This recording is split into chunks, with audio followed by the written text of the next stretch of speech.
여러분, 절대 이 물건은 남과 나누지 마십시오. 절대 얻어오지도 마십시오. 그리하면 그 집의 풍수가 아무리 좋아도 절대 그 집에 좋은 기운이 흐르지 못하게 됩니다. 아마 정말 많은 분들이 이 물건을 중고로 사서 사용하고 계실 거예요. 여러분, 다른 것은 몰라도 이 물건만은 꼭 새 것을 사서 사용하시도록 하십시오.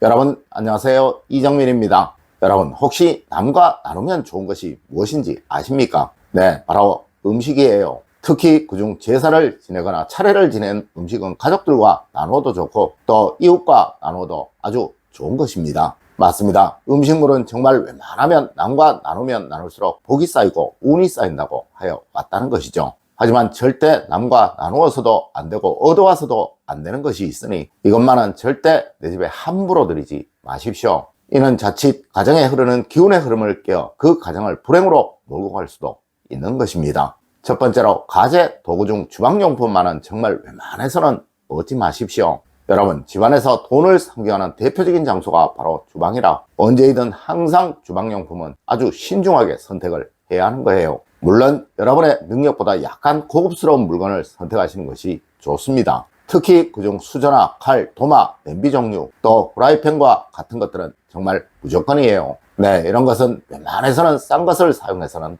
안 된다는 것이죠. 물론 이런 것들을 얻으시려면 먼저 그것들이 개봉이 되지 않은 것들이어야 하고 또 사용이 되지 않았던 것들이어야 한다는 거예요. 맞습니다. 절대로 남이 사용하던 것이 좋아 보인다고 하여 얻어오는 일 없어야 한다는 것입니다. 여러분, 다른 것은 몰라도 이것만은 꼭 지키세요. 이는 여러분의 가정에 금전운을 헤쳐 여러분을 불행하게도 만들 수 있는 물건들입니다. 두 번째로, 불행한 망자의 물건은 절대 집에 들이지 마세요. 여러분, 망자의 물건은 언제이든 항상 조심을 해야 하는 거예요. 물론 그 망자가 내 직계 가족이라면 큰 문제는 없을 것이고 또 망자가 살아생전 준 물건이라면 전혀 문제가 없을 것입니다. 하지만 그렇지 않은 경우 이것은 정말 큰 문제가 될 수 있는 거예요. 네, 사실 무속인들이 돌아가신 분의 물건에 관해서 이야기를 하는 것은 전혀 근거가 없는 이야기만은 아니라는 것이죠. 맞습니다. 이러한 물건들은 대부분 중고 할인센터에 나오는 것들이고 또 인터넷 중고 장터에 아주 많을 것입니다. 물론 누구는 에이 귀신이 어딨어 라고 말도 하실 것이나 아마 여러분들 중에 사고가 나서 사람이 죽은 중고자동차를 사라고 하면 다들 꺼리실 거예요.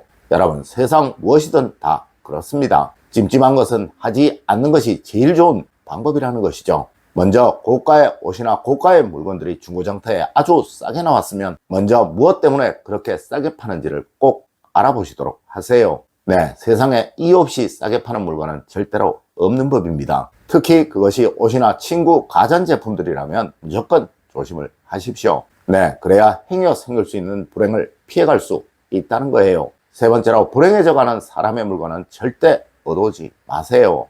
여러분, 무엇이든 남에게 얻을 때는 잘 되어가는 사람의 물건을 얻어오는 것이 제일이에요. 네, 풍수에서는 반드시 어느 물건이든 그 사람의 기운이 흡수되게 되고 그것이 좋은 작용과 나쁜 작용을 하게 된다고 말을 하고 있다는 것이죠. 맞습니다. 불행해져가는 사람의 물건, 망한 사람의 물건은 그것이 무엇이라도 얻어와서는 안 된다고 말을 하고 있다는 것이죠. 여러분, 혹시 빚잔치라는 소리 들어보신 적이 있으시나요? 그럼 혹시 경매로 나온 집이나 땅들이 다른 곳의 시세보다 훨씬 싼 이유가 무엇이라고 생각을 하시나요? 네, 혹 이런 물건을 피치 못해 얻어야 할 상황이라면 꼭 그에 합당한 비용을 지불하시도록 하십시오. 그래야 아무런 문제가 없는 삶을 사시게 됩니다. 네 번째로, 오래된 고급 가구는 가능한 집에 들이지 않는 것이 좋습니다. 물론 이런 물건이라도 돈을 주고 사오는 것이라면 아무런 문제가 없을 것입니다. 그리고 또 골동품적인 가치가 있는 물건이라면 당연히 아무런 문제가 없습니다. 하지만 금전적인 가치가 없는 것, 그냥 버려져야 할 물건이라면 그것은 그냥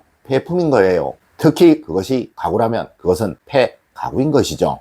여러분, 풍수에서는 절대 남이 쓰던 가구를 집에 들이는 법이 없다고 합니다. 네, 이것은 불행을 부른다고 하여 절대적인 금기 사항이라는 것이죠. 물론 사용을 하는 것도 이러할진데 그것이 버려진 물건이라면 그것이 무엇이든 절대 내 집에 들이는 일 없도록 하십시오. 다섯 번째로, 버리려는 그림이나 글씨, 또 버려진 그림이나 글씨를 절대 내 집에 들이는 일 없도록 하세요. 여러분, 그림이나 글씨는 거의 대부분 풍수 물건들이고 그것은 한 집에서 사용이 되고 나서는 반드시 버려져야 하는 것이 원칙이에요. 그리고 이런 물건들은 버려질 때도 일정한 원칙이 있으면 제가 예전 영상에서 알려드렸었죠. 맞습니다. 절대 남의 집에 걸려있던 것을 얻어가지고 오는 일 없도록 하십시오. 이는 여러분의 집안의 풍수의 기운을 해치는 정말 좋지 않은 행동이에요. 특히 버려져 있는 그림이나 글씨를 보기 좋다고 주워온다면 그 집안은 항상 불행을 안고 살아가게 된다는 사실 꼭 명심하십시오.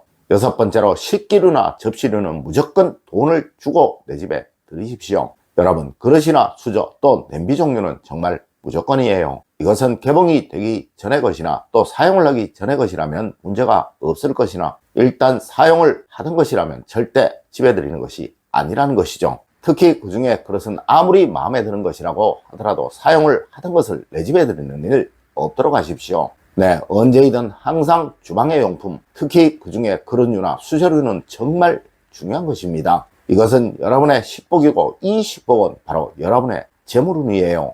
여러분, 좋은 운은 항상 맑고 깨끗한 곳으로 임한다는 것은 풍수에서 아주 원칙 중에 원칙입니다. 혹시 피치 못해 얻어야 할 상황이라면 무조건 조금의 돈은 주고 얻어오세요. 네, 그래야 그 집의 재물복에 아무런 문제가 없게 됩니다. 일곱 번째로 친구류는 절대 얻지 마세요. 이것은 그냥 그 자체로 불행입니다. 여러분, 친구류는 그것이 무엇이든 그 자체로 사용하던 사람의 기운이 범벅이 되어 있는 것입니다. 물론 이건 역시 개봉이 되기 전의 것, 또 사용이 되기 전의 것이라면 아무런 문제가 없을 것이나 일단 한 번이라도 사용이 되었던 것이라면 절대 내 집에 들여서는 안 된다는 것이죠.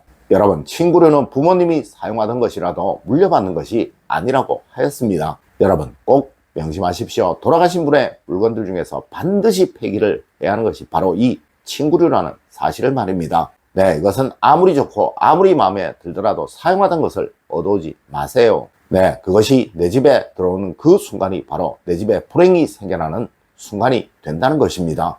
여덟 번째로 여러분, 제기는 무조건이에요. 절대 얻어와서는 안 되는 것입니다. 여러분, 제기는 부모님의 밥그릇이고 국그릇이고 또 음식 그릇입니다. 네, 제사를 지낸다는 것은 부모님의 은혜에 감사를 드리고 또 한 해 동안 돌봐주셔서 감사합니다. 또 내년 한 해에도 잘 돌봐주십시오 라는 부탁의 의미를 가진 행위라는 것이죠. 그런데 여러분, 부탁을 드리기 위해서 차린 음식 그릇들이 남에게 얻어온 것들이라면 또 돈을 좀 아끼려고 중고로 산 물건들이라면 이것이 과연 성의가 있는 것일까요? 여러분, 오늘 알려드린 다른 모든 물건들은 피치 못하다면 중고를 사용하셔도 좋습니다. 하지만 이것만은 절대로 중고로 산 물건이나 또 남에게 그냥 얻어온 것을 사용하지 마십시오. 네, 그래야 여러분의 가정에 조상복이 사라지는 일이 없게 됩니다. 여러분, 오늘은 절대 남에게 얻어서 내 집에 들이면 안 되는 물건에 관해 이야기를 해드렸습니다. 오늘 제가 알려드린 이야기 여러분들 꼭 명심하시길 부탁드리며 오늘의 이야기를 마치도록 하겠습니다.